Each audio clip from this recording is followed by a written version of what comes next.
Hi, this is Simon Chan, and welcome to my No BS, No Hype network marketing training. Members of my mastermind groups can ask me questions on a weekly basis, and today's question comes from a leader out in Australia that says, Hi Simon, thanks for the link. I'm focusing on growing myself as a leader, so the tips are very helpful in the recording. By the way, can I ask a question? I've been discussing with my partner, which means boyfriend, about the reasons I chose the business. He has a better understanding day after day, which is great support for me. However, he asked me a question that has seen me working so hard every day to grow the business and how little that I've earned in this business. He challenged me that he would not see me work that hard for the rest of my life. Well, I answered firstly is the income increases differently from the traditional job. So in MLM, we may earn little at the start, but will increase later. Well, he also mentioned even you had a good income, you would still need to maintain it as people may drop off and stop at any time.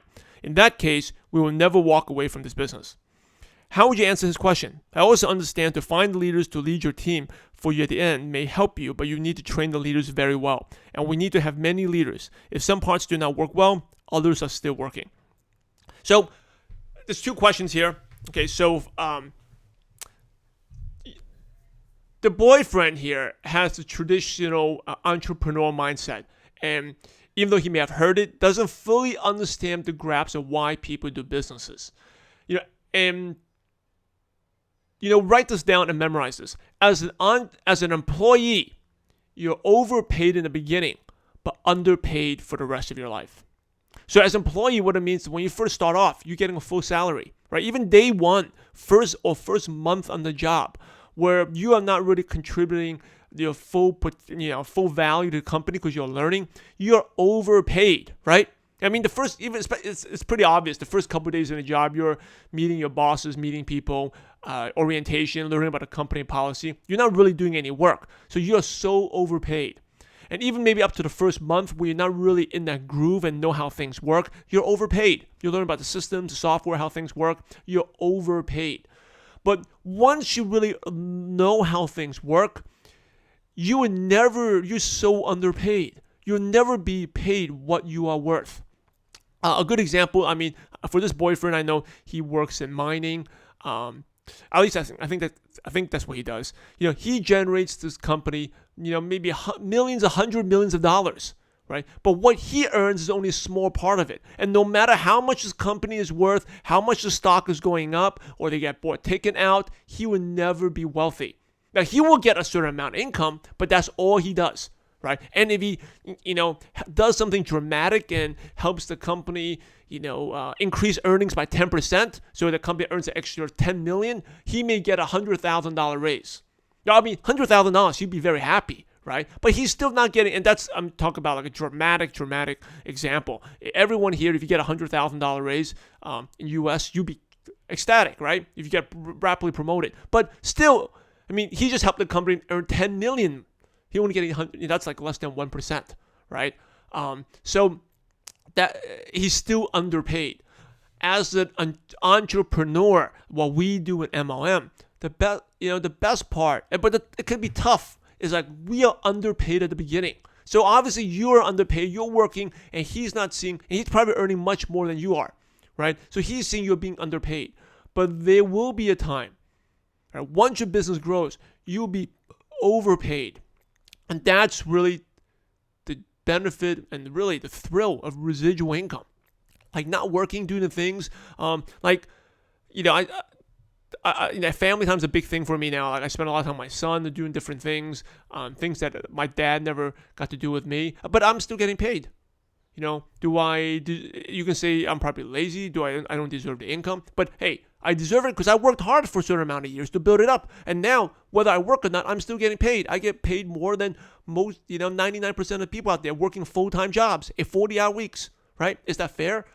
It is fair because there was a certain time, few short years, where I was very underpaid. I was working my network marketing business 2-3 hours a night for like 2-3 years before I even became full-time, right? And while other people were watching TV, I was busting my butt and I was underpaid.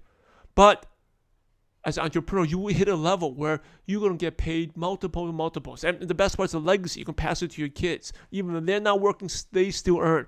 That is what an entrepreneur lives for. And And the income is not just that. That is also the challenge too, the satisfaction, and knowing that if I earn an extra 10 million, I get that 10 million. I'm not getting 100,000 or 1% of that 10 million. It's 100% mine, right? It's the feeling of the worth.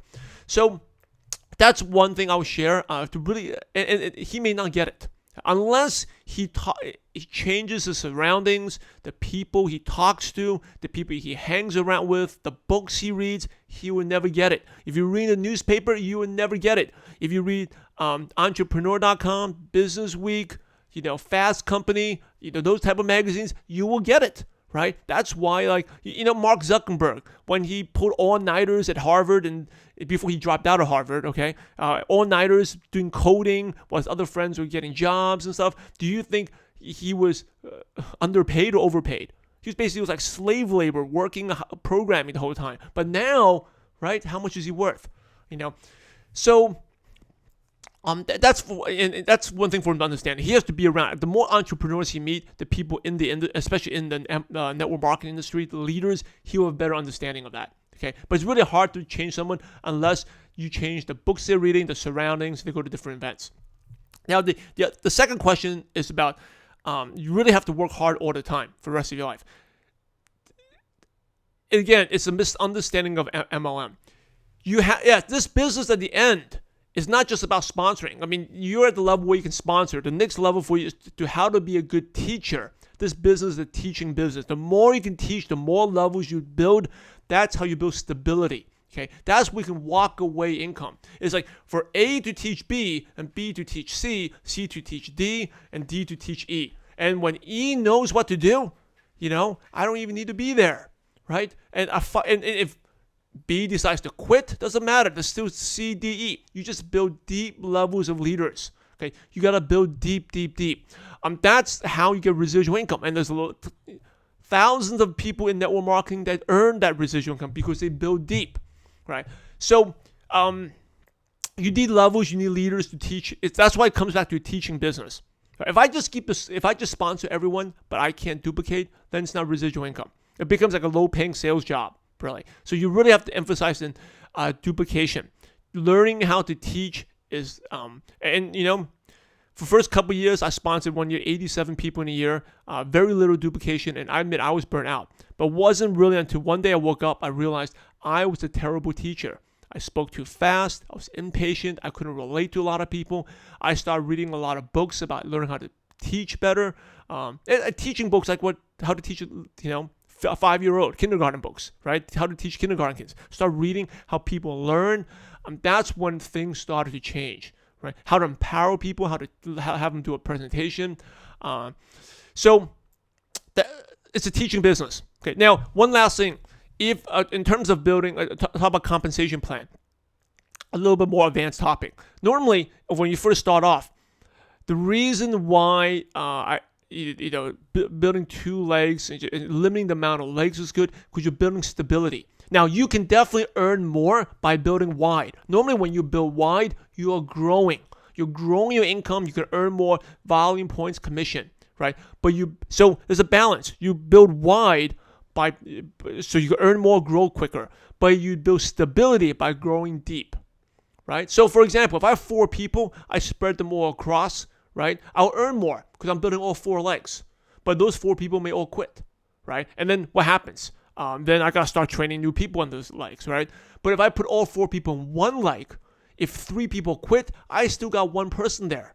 And that person will still generate and produce. So if you really want to walk away from the business, think really longer term, not just the short-term income, but building stability and depth. Depth is what allows you to walk away from the income. And again, you can't just build depth all the time because then you're losing out a lot of income. So it's really a balance between building wide and building deep. But that's one thing I wanted just to teach you. When you build wide, you earn more, you grow quicker, right? But less stability because you have to work on different legs. It's kind of like, think about stores. If you own like a Subway sandwich store, right? If you have to split your time between 4 stores running around, you can't really focus on one store. And one store may have problems because you don't have enough time to, employees may be stealing money. They could be, employees may quit. The bathroom's not clean, right? You can't focus. But you'll be earning more because you have 4 stores. But if you only have one store and you put all the time into it, that store will be better run, employees will be happier. There'll be no employee theft, right? But then you can't just focus on one store. Eventually, you have to expand. So it's a balance between growing wide and growing deep. Okay, so that's why the first year in the business, first 2 years, just focusing on one center, 2 legs, build deep, and then slowly expand later on. Okay, but anyway, that's the general rule of thumb. I just want to throw that out there. I know you didn't ask it, but it's good to remember. When you go wide, you grow, you focus on growth. But when you build deep, that builds stability. And so your boyfriend there just needs to understand, this is a teaching business. The more you teach, and then you have teachers teach, it's like you teach A teaches B. It's teaching how to teach. That is what the business is. Write that down. Teaching how to teach. And of course, you got to do it first and sponsor, right? But if every one of your leaders can sponsor and then know how to teach how to teach others how to teach, then you got walk-away income. All right, this is Simon Chan. Great question. We went a little deeper, longer there, but important things to, really the mindset about difference between an entrepreneur and an employee, and also about the compensation plan strategies. So thank you for watching my No BS, No Hype network marketing training. And remember, we're in the profession to help others. So go out there and have a positive impact on someone's life today. God bless you all.